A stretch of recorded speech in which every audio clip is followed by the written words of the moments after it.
All Let's right. go. My name is Greg Washington. I'm the host of From the Inside Out podcast. And tonight, I'm so excited because I have Donald Williams and Tanita Williams. They will be our guests tonight, just helping us understand what we're doing here with this podcast. This podcast is designed to break generational cycles of self-destruction and poverty and incarceration in broken families. So, I'm just so glad tonight that you all was able to come out and just be willing to share what's your experience. And tonight just going to be great. So I'm going to ask you a few questions and, just feel comfortable and just know that we're here for a purpose. All right. So Donald, the first question is for you. Okay. And this is a serious question, man. During the early parts of your incarceration, did you feel like you was the victim at any point in that? And if so, tell us a little bit about that.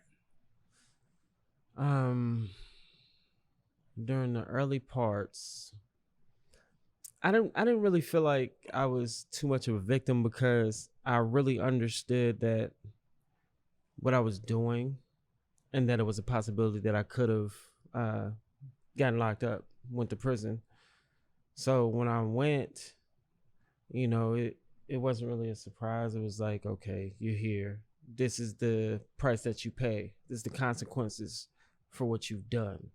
So I wouldn't say I was a victim. I would say I was, I was just there.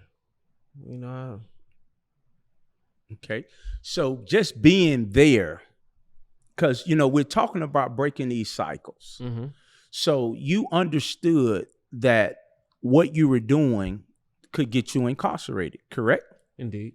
All right. So what was going on? Like, was you angry about things? What was driving the thing that would take you, would allow you to be separated from your family?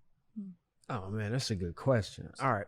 So the thing that put me in the whole mindset of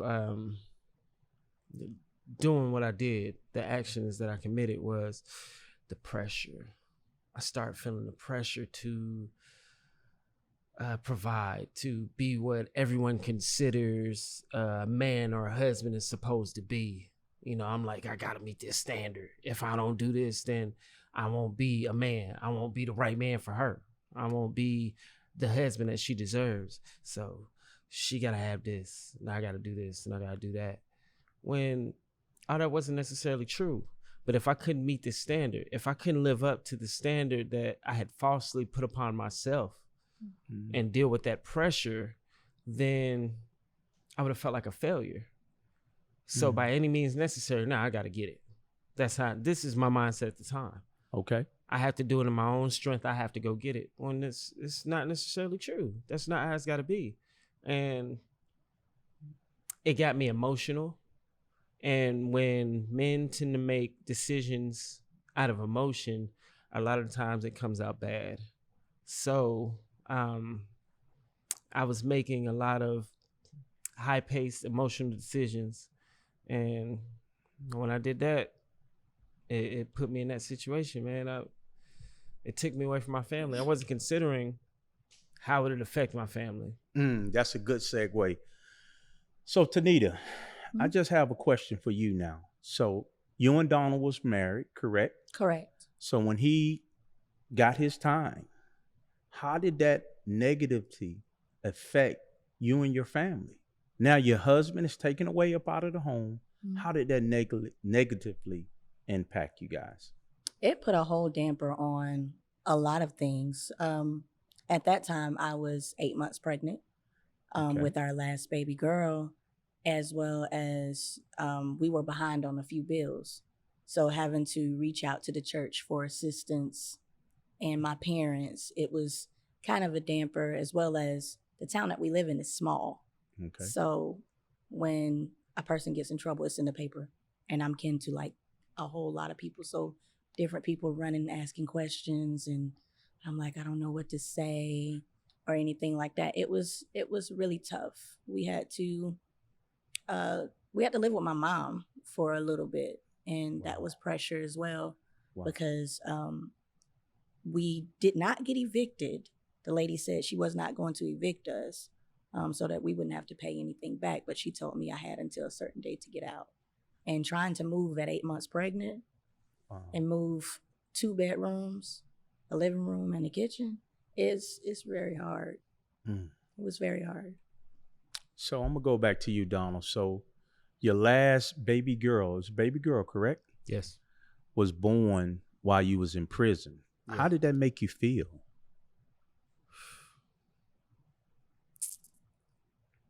It was painful.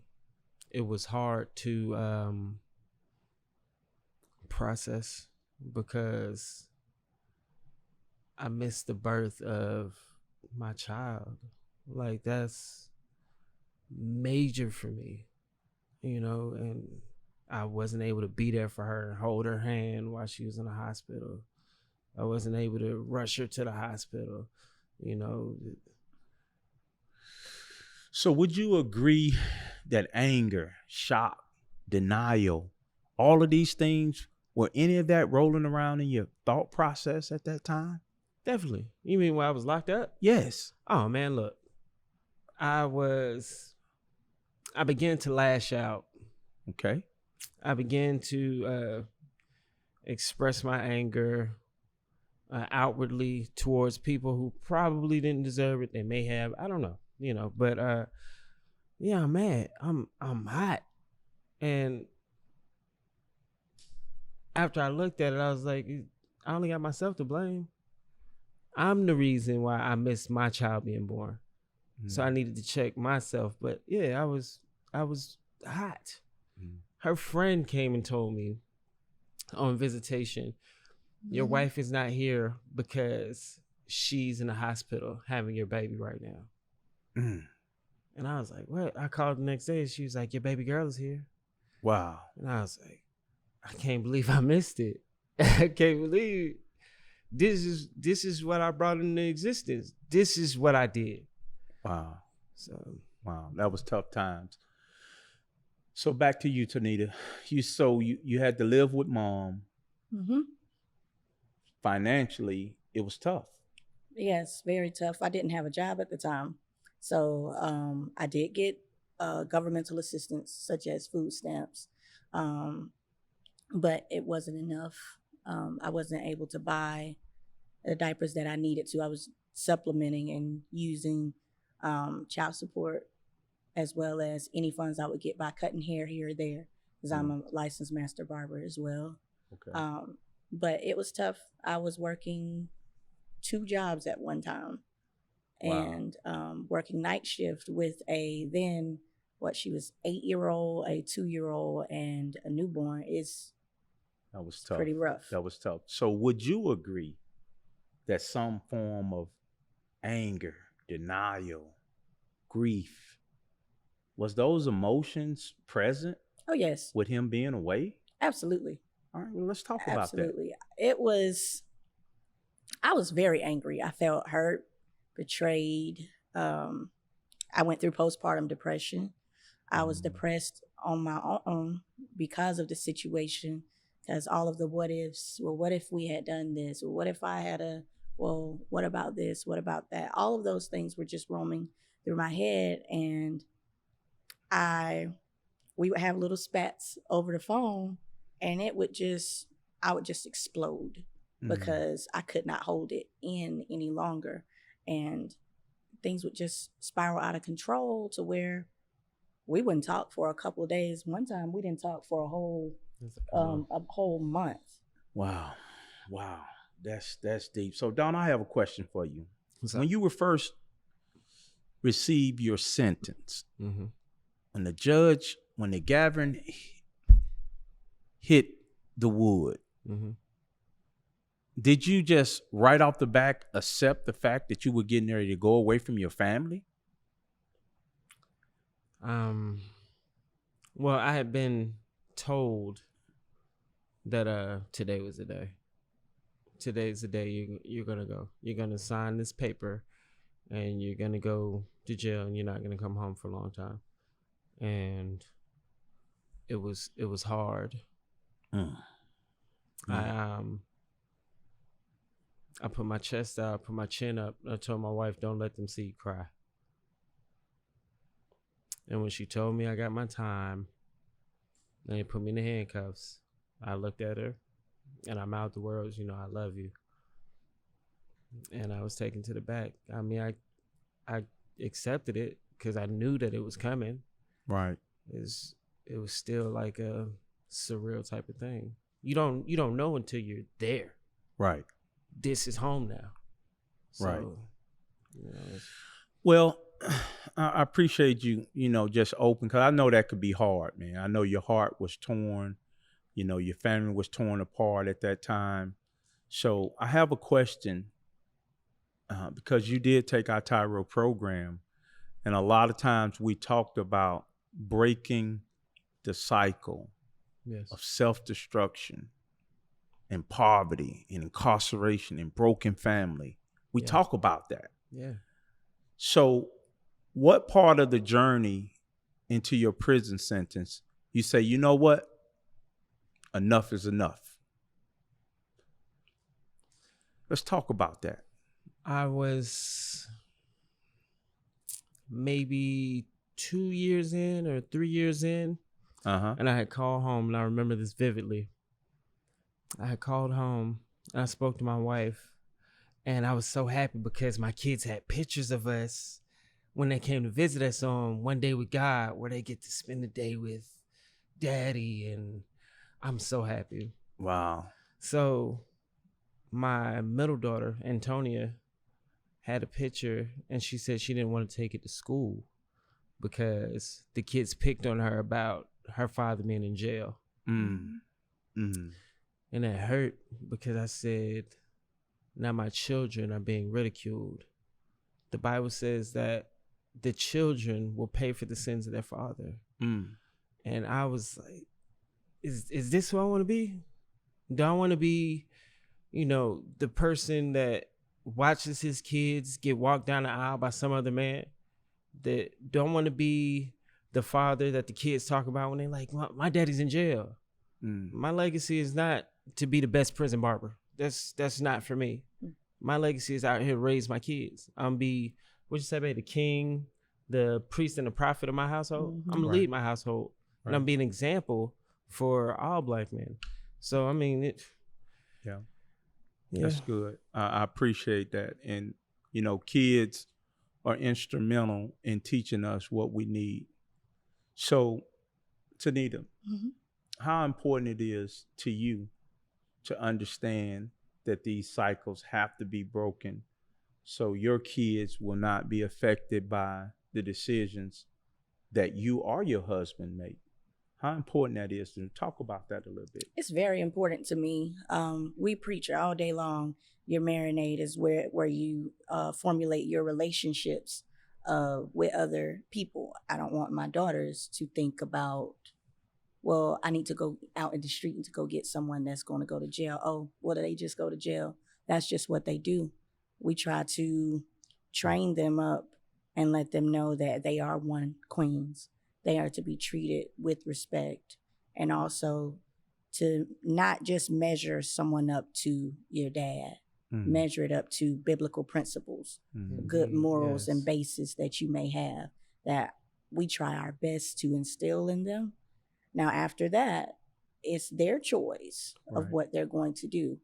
But I do believe that breaking generational curses and this cycle is very, very important, because if we don't, it will just continue on and on. Right. And the key is to stop it, cut the head off, and just deal. So we had a wife viewing this podcast right now.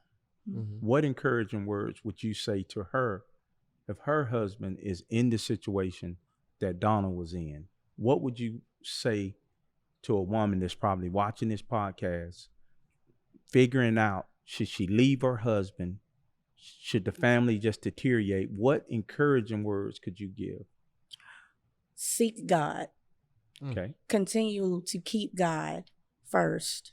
Okay. In your life, as well as in everything that you do. Trust in the Lord with all your heart, and lean not to your own understanding, but in all thy ways acknowledge him, and God will direct your path. Also, the Bible also speaks about the husband is won over by the wife's confession. So if you continue to live that godly life, that godly principle, and continue to build him up, speak to the king that is inside of him instead of what things may look like. Because everything is not as it appears to be. There is much growth that's going to happen. Sometimes it's good for you to sit back and shut your mouth and let God do the work. Because 9 times out of 10, our husbands don't want to hear what we have to say, even though we may be used as a vessel of God. They have to get it another type of way because we are the closest to them. That's good. That's good. So what I'm hearing is everything. So Donald, let the audience know, how long were you separated from your family during your incarceration? Because I think that's important. They need to know what you all had to endure. 4 years. 4 years. Yes. So 4 years, you saying, Tanita, my hat's off to you. You made sure you took care of the family until he was back home.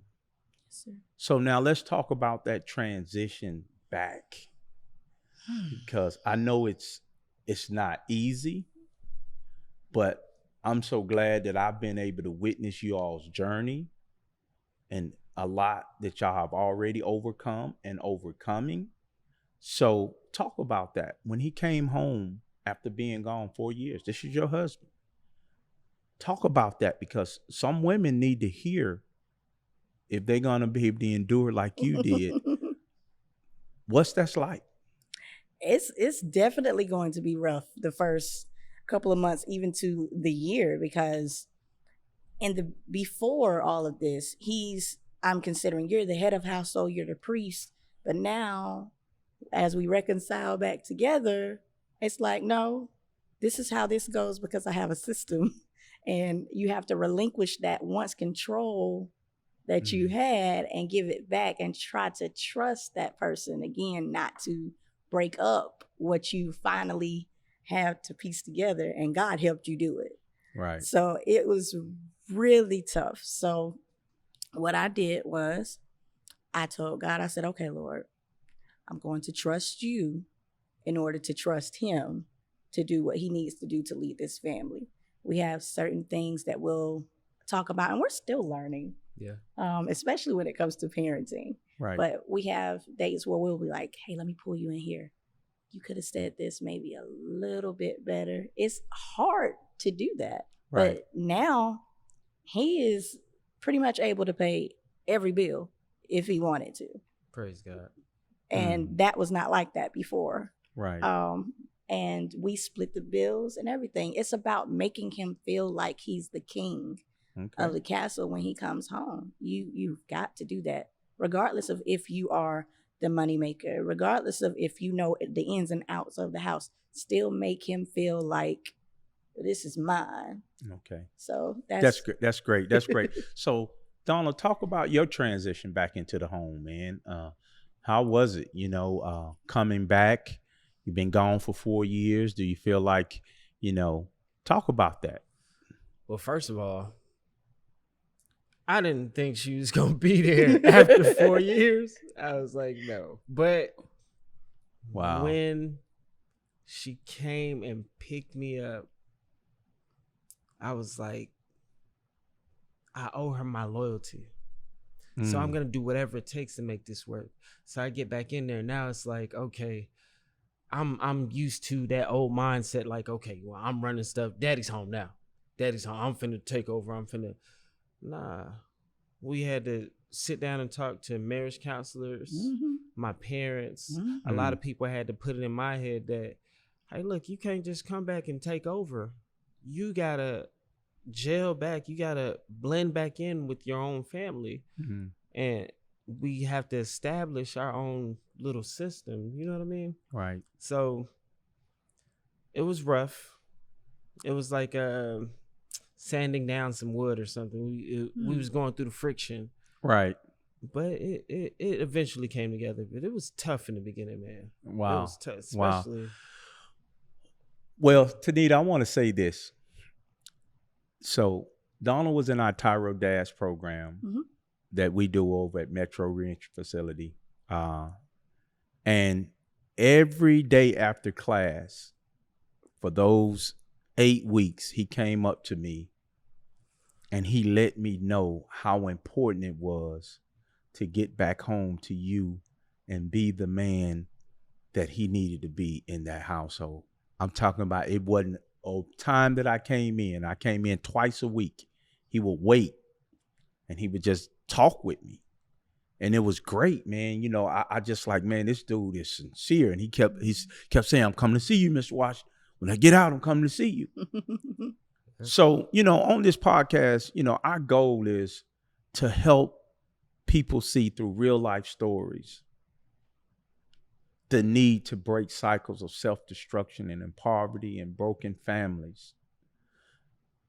And I love the way you all talk about now, because this is an important question, and it go to you first, Donald. Okay. How important it is for the Williams family legacy to be established. It's extremely important. Let's talk about it. The question that's posed to everybody is, what type of mark will you leave on this world? Okay. And as a man, all you have is your name.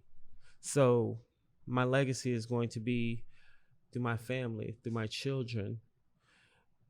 And to have that, you have to be in their lives. Mm-hmm. I have to be at home to be a part of that. I want to establish something great. I heard the most affluent people I know speak very highly about my parents. I want that for my family. I want people to speak of us and say, the Williams, they're great people. Those are the ones we turn to when we need them. Those are the ones that'll help us out. So the legacy that we leave is everything. Right.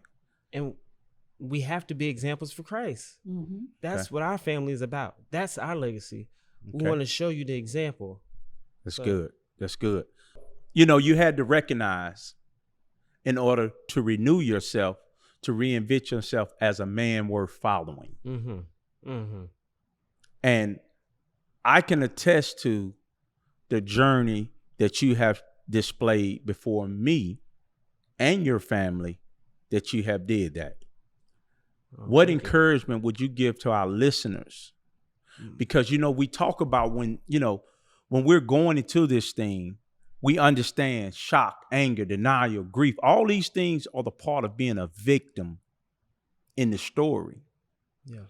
But you're the hero in your story because you overcame what was happening, and you're back into your wife's life, first of all, in your kids' life. You're working. You have reinvented yourself as a man of his word. You gave me your word. You told me, Mr. Washington, I'm coming to see you. These are the things I want to do. These are the things. So, you know, how important that is to tell someone else that probably is in that fork. What would you tell them about that? Well, first of all, you have to be encouraged.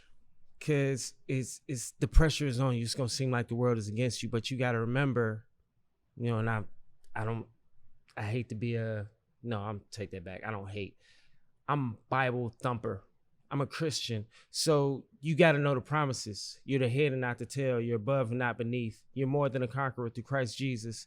The plans that he has for you is for hope in the future. You got to know this stuff, and you got to keep saying this stuff in your head. Okay. You got to keep saying this stuff. You got to know nothing is impossible with God.